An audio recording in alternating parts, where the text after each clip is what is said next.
की पोल पट्टी हमसे मत खुलवाओ। पुरी के शंकराचार्य जी हमसे पहले जो थे 72 दिनों तक गोवंश की रक्षा के लिए अनशन पर बैठे थे। उस समय केंद्र में भाजपा की सरकार नहीं थी, इंदिरा गांधी की सरकार थी। अटल बिहारी वाजपेयी जी नाम सुना होगा, यहाँ उनका चित्र है, ये भाजपाइयों का घर होगा। और एक इंग्लिश दैनिक अखबार समाचार पत्र के चीफ एडिटर बैठे थे। चर्चा हुई अंतरंग कि पुरी के शंकराचार्य निरंजन देव तीर्थ जी महाराज का शरीर बचना चाहिए, गोवंश की रक्षा के लिए अनशन पर बैठे हैं।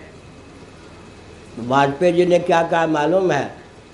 अरे भाई, मरना है तो मर जाने दो, गोवंश की हत्या होती रहेगी तब तो इसके नाम पर हम वोट मांग लेंगे। अंदर की बात यह है, गोवंश की हत्या होती रहेगी तब तो इसके नाम पर भाजपा वोट मांगेगी। अभी राम जन्मभूमि को देखिए ना, गोधरा कांड आपको याद है? मैं उस डब्बे में गया हूँ, जाकर देखा हूँ, मैंने देखा है। जो गोभक्त नहीं राम भक्त भून दिए गए थे, गोधरा कांड, वहाँ जाके मैंने डब्बे में देखा है, प्राणों को हथेली पर लेकर। अब मुलायम सिंह ने यहाँ से लेकर यहाँ तक, उसमें यादव लोग भी थे कारसेवक, यहाँ से लेकर यहाँ तक पीतल की गोली से सैकड़ों राम भक्तों को भुनवा दिया। राम भक्तों की खून पर, राम भक्तों के खून पर भाजपा टिकी, मोदी जी प्रधानमंत्री हुए। आपको मालूम है, अगर वो गोधरा कांड न होता, मुलायम सिंह वाला कांड न होता, तो भाजपा गुजरात के मुख्यमंत्री माननीय मोदी जी प्रधानमंत्री नहीं बनते। लेकिन अब जो निर्णय आया है वो क्या आया? राम जन्मभूमि के अनुकूल है या अभिशाप है? तो राम जी के नाम पर जो पार्टी केंद्र में आई, वो राम जी को उसने अंगूठा दिखा दिया या नहीं? एक नया मक्का बनाने का, मदरसा बनाने का, विश्व स्तर पर भविष्य में भारत के आतंकवाद का गढ़ बनाने का प्रकल्प तैयार कर दिया गया। तो प्रश्न उठता है कि राम के नाम पर इतना विश्वासघात,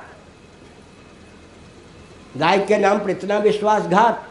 इसलिए सावधान होकर राम जी की चर्चा कीजिए, गोवंश की चर्चा कीजिए। हम लोग भुक्तभोगी हैं। हमने बताया 52 दिनों तक, 52 डेज मैं तिहाड़ जेल में बंद रहा हूँ शंकराचार्य होने के पहले। और हमारे पूर्व शंकराचार्य जी ने पद पर रहते 72 दिनों तक गोवंश के लिए अनशन किया। हमारे पूज्य गुरुदेव स्वामी करपात्री जी महाराज की आँख में सूल चुभ होया गया तिहाड़ जेल में। हम लोग भुक्तभोगी हैं।